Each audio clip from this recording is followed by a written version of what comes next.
to another Uncut. I'm so happy you're here. Today we're going to be discussing Eckhart Tolle and the power of now. Ah, yay! Let's all come down into our bodies, into the beauty of this present moment. It was a dark and stormy night outside. It's actually the middle of the day, but the rain is gently falling on this beautiful picture window, and it is a beautiful moment. It really is. So I decided to make today's video because, as most of you will know, I am a psychic, and psychics and mediums, we walk between worlds and we communicate with those who do not have physical voices in the spirit world. And as a result, we use languages of symbols. And strangely, I don't know when this began, but I really started to notice it maybe like last month. More than often, the guides were showing me the cover of the book, The Power of Now. You know that one? They kept showing me that, and I kind of understood, and this is how spirit communication can work, because I kind of understood it meant, okay, this person is being advised to sort of focus on building health or harmony in this now moment, and not to get too swept away with like worries of imagined futures or fixations on the past, but like to really focus on what's in front of them. So I understood what the message was. And I would say this started coming up maybe in like 1 out of every 10 readings or so, which is a lot, like for a symbol. So I started to think, what is in this book? Okay, that's what I started to think. I was like, because I was making assumptions about the meaning of the power of now, right? Like what it meant to me as a psychic symbol. And I had read the book in 2012, but many of you know my story, and you'll know that I actually was in a coma in 2014, and I lost my entire memory. So even though I had some like general overall sense, like culturally, of the message of power of now, I didn't really remember the specifics. So finally, earlier this week, I decided to listen to The Power of Now by Eckhart Tolle as an audiobook. Now, I want to say to you, I highly recommend, if you do not already have one, that you get a library card. Now, my entire mission of this channel is to deliver to you information from the spirit world, metaphysical information that you can use to transform your life and have a better quality of life during your temporary experience here on Earth, okay? One way you can do that is by making a connection with your local library, okay? So at my local library, when you sign up for a library card, you also get access to free audiobooks and 10 free movies a month, which is pretty cool as well. And the library has all kinds of events. I accidentally, the time before last I visited, I stumbled upon a Harry Potter party. I was the only person there not wearing a costume, so that was a little bit, but maybe in certain ways, maybe I do belong, but it was really, really cool. All 3 floors of the library were all decorated, and it was really, really cool. But they have free yoga, they have all kinds of stuff. So I highly encourage you, if you like to listen to audio, which you probably do if you watch my videos, because you probably just listen, right? So you may want to get a library card. Okay, so before I go into the notes I took, today's going to be one of those probably where we run out of time. God, source, universe, guides, and the angels, please help us have more than enough time. As I was listening to it, and it was read by Eckhart himself, so as I was listening, I kept thinking, what is this man's chart? I was like, what is this man's like natal chart, do you think? One thing I kept feeling big time was human design, and I was like, he's got a 5, he has a 5. This man is the heretic. He's been observing society, he has seen what the problems are, and he is providing solutions that are not wanted, okay, or the world is not ready for. He is a 5. He is, something about him is a 5. So I really felt that like really, really strongly. And I know that energy because that is me. One day I want to talk about what it is like to be a 5-2. Okay, so I'll talk about that one day. But anyway, so I sensed that, and then I was like, this guy has something major, like 3rd house, 9th house. He's got to. You know, he has to. And anyway, so his birth time is unknown, so I'm just gonna tell you what I guessed. Okay, I didn't spend too much time on it, but this morning I was like, let's just put in a random time, or let's just guess, like what his chart might be. So I am guessing that this man has a Gemini ascendant with Uranus on the ascendant, Uranus in Gemini. He was born February 16th, 1948. This would put the sun in the 9th house on his midheaven, which would fall in the 9th house by whole sign houses. And it would put the moon conjunct his north node in the 12th house in the sign of Taurus. And essentially like what this man, now this was just the first thing that came to mind, but then I cast the human design chart to see how it would coalesce, and it made him a 3-5, and so I was like, good enough for me, like we'll just pretend this is it. But the other thing I would do, if not this, is I suppose I would choose Virgo ascendant. I do think Mercury is his chart ruler. And that would put the nodes on the 3rd house, 9th house. I think that's just as likely. Okay, I think that's just definitely just as likely. Especially because he faced depression and he has Chiron conjunct the south node in Scorpio. So if that was the 3rd, I could imagine that too. Anyway, blah, blah. But I think both of those I think there's something to either one. Smart man, to keep his birth information private. If I ever got famous, everyone would know, but I would want everyone to know so that they could learn.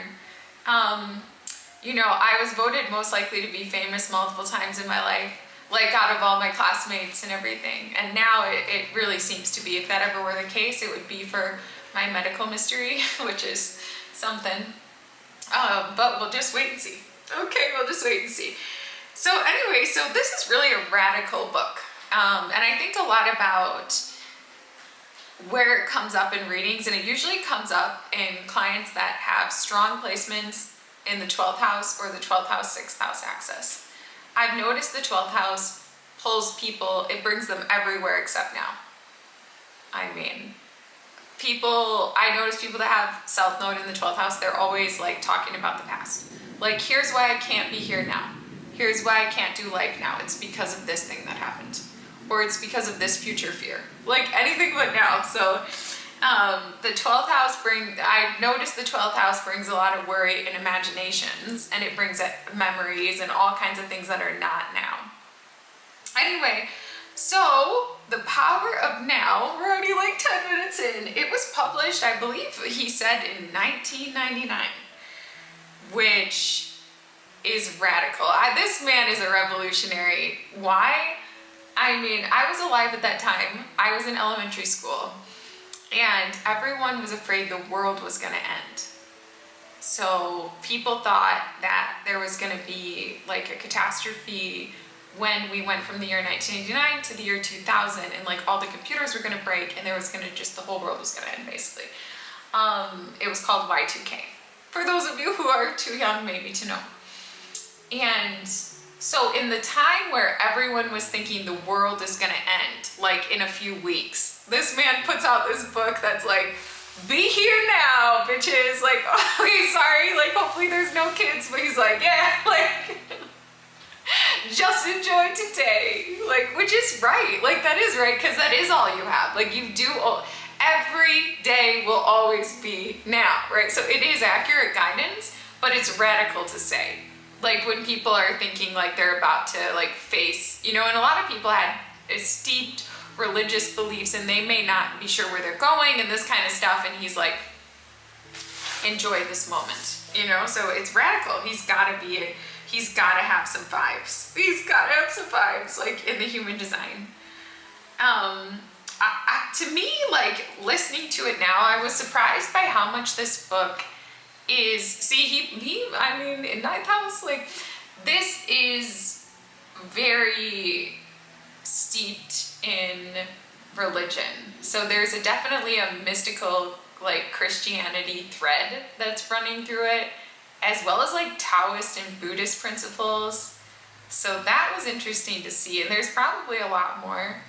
He mentions, like everyone does, I swear every single spiritual teacher is like, and this I acquired from A Course in Miracles. I've never gotten the yes to work with A Course in Miracles yet. Maybe one day I will, but I swear every person. I mean, so I don't know. So, but I definitely noticed, okay? I noticed. So the book really espouses acceptance, which I think is really, really helpful. That's probably like one of the number one things that can change your life is acceptance and surrendering to what is. Even when it comes to like, I think of 12-step programs, for example, where people are struggling like with addiction, what's the first step? Right? It's like, well, actually, I don't know. So to be honest, like, I don't know. I've never done this program, but I'm pretty sure it's like that you say, I have a problem. So that's like typically the first step to heal anything. It's to accept the current state. Like you cannot change what you do not accept, right? So that feels right. Like acceptance, there's a lot of talk of acceptance. And I've noticed, like, I do observe my own thoughts and how they impact me. I don't know if everyone does that, but I do. And I do notice, like, basically pretty much almost all stress and distress comes from thoughts that notice the present moment and then tell me that the present moment isn't how it should be. Like, kind of lack of acceptance for the present moment. Like, I'm here, but I should be here. So like the thing that I struggle with the most is time. Now you might think, does that mean like Maya Joy is always late? No, like I almost never am. Like, but there's something, and I'm pretty sure this is like past life conditioning. There's two things that I fear a lot, which is one is running out of time, and one is contamination, catastrophic contamination. So I really, there's some kind of connection to like surgery or like those sorts of things. But there's always, oh my God, we're running out of time. Like a feeling like that. And that's the main thing that causes stress. So it's like, right now I'm here in terms of like what needs to be done for today. And I should be here. So lack of acceptance for where I am. That's just something I've noticed. But I think acceptance is a helpful principle. Especially like for those who are very self-hating, which I think we go through those periods. And I mean, listening to Eckhart read his own book, pretty clear that this man spent a long time in the darkness. And even at the time, like that he published the book, he wasn't out of that. That's pretty obvious. But anyway, like, I'm just being honest, like, but I think he's a real cool guy, like for sure. Like, by the way, I also am like, sure, I do like my proposed human design chart for him because it has the defined head and ajna, and it's very obvious that he also has that. Because I don't, I have it undefined, and like listening to him, I can feel it. Like I can feel his mind becoming mine, and I'm like, whoa. Like, if I ever want to be present in the now, I just listen to Eckhart. Like, it doesn't matter what he's saying. He could be like, moo goes the cow, you know what I mean? And chickadee chick chick goes the bird. And I would be like in the now moment. So like that man has a consciousness about him. But he basically says you should accept the moment as if you have chosen it, okay? Which, like, I believe we do, more or less. Like, choose the circumstances of our life.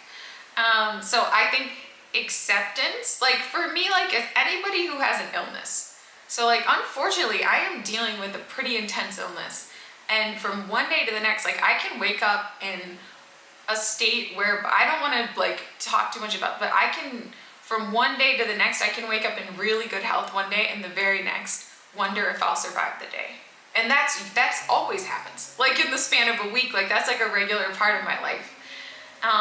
I face frequent anaphylaxis and things, and even like recovering from those events is a lot. So anyway, so just anybody who faces like a major health issue or a major mental health issue, or who's just sensitive to energies and the planetary shifts, like the moon's always changing, making different aspects. The only thing you can do is accept. Like, certain days give conditions that are extraordinary, and certain days give conditions that are also extraordinary, but in the opposite direction. Accepting what the day, what the moment is offering as a blessing is the key to happiness, right? Like, that is it. But I like Eckhart. Like, I like his teachings because, well, I just do, because I think they do work. Like, if you do follow them, and that's what I mostly like, is teachings that work.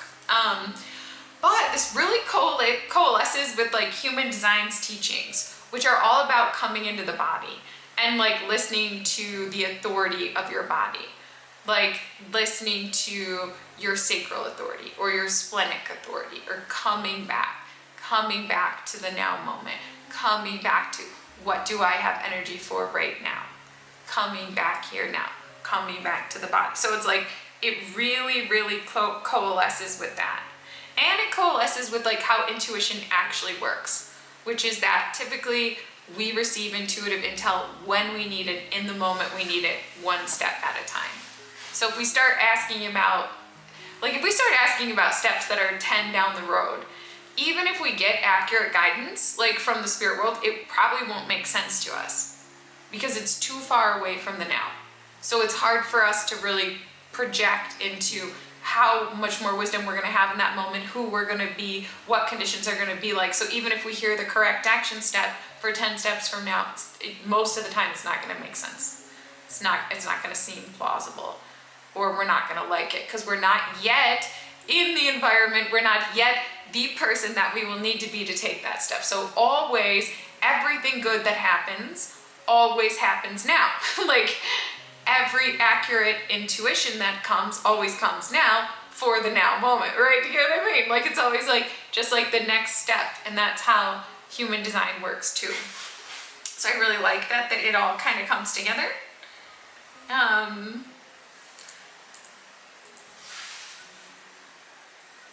feel like when we're worried a lot about the future, that's a form of self-doubt. That's definitely a form of self-doubt, because like, the more you practice being present in the now, the more you come to trust your signals in the now moment, the more you build a skill for appreciating the now moment, right? And if you do that, then there should be less fear of the future, because if you now are good at appreciating the now, future you, who also is in the now, will also be good at making the most of the now and harnessing the circumstances of the now and responding to the now and all of this kind of stuff. So if you're worried about future you, then one of the best things you can do is practice finding fulfillment in the now and responding to the conditions of the now, because future you will be in the now, experiencing the now. So like, I do think that part is really beneficial. I do think that is.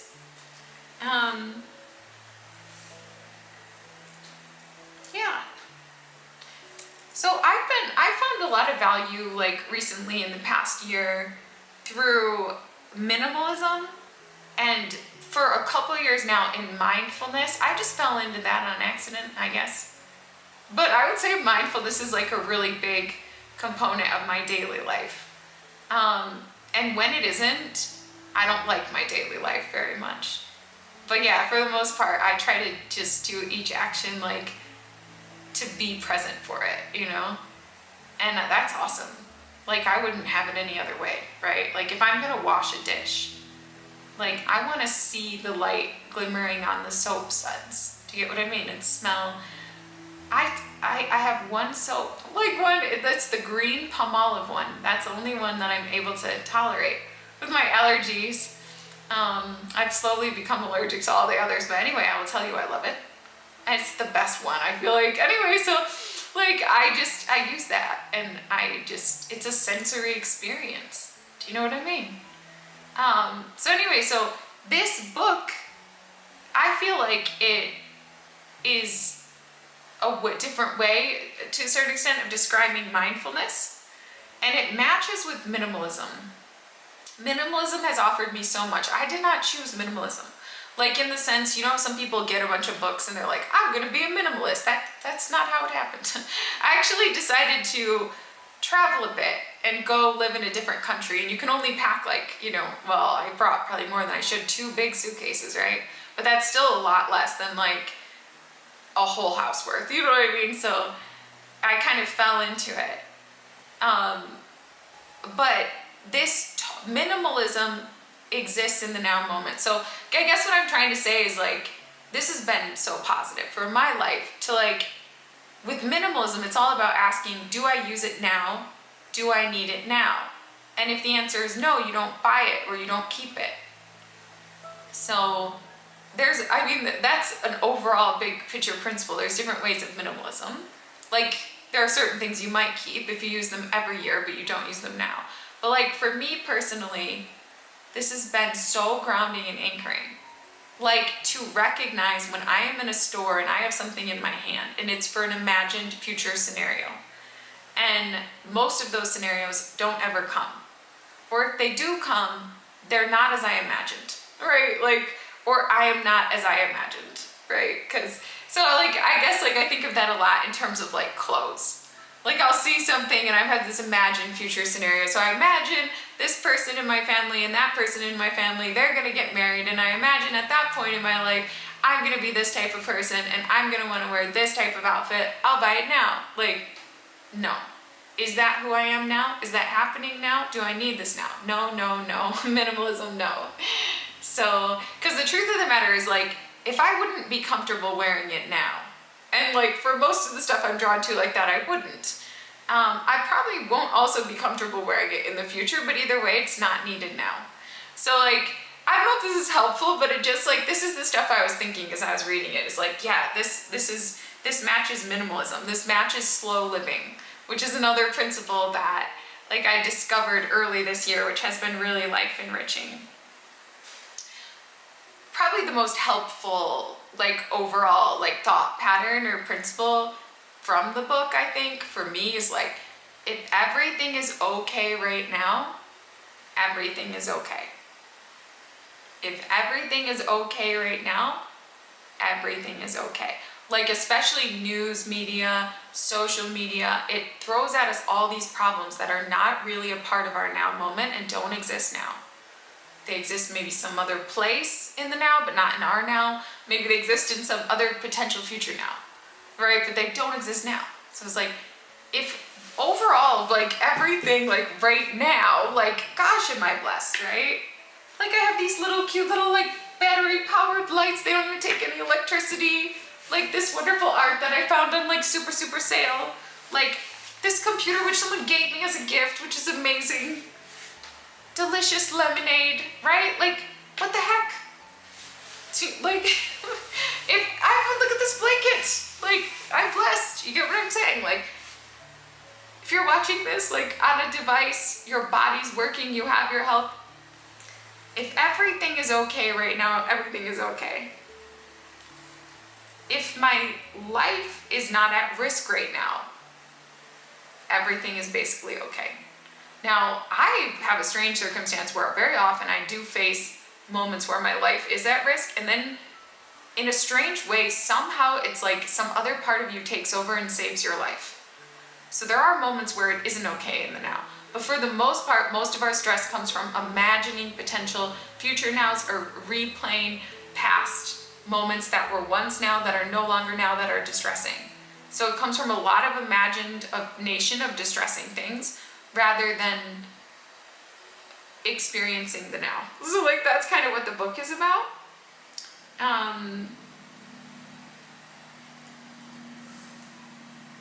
Where we put our focus visually has a huge impact on us.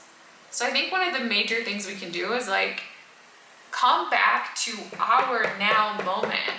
Like our devices are not, they do not have our best interests in mind. Okay, that's just my personal opinion. But they're constantly trying to steal our focus and direct our focus towards things which overall are not in our greatest good most of the time, and really pull us off balance. The more we can put our focus on what's real in our environment around us now, I think the better.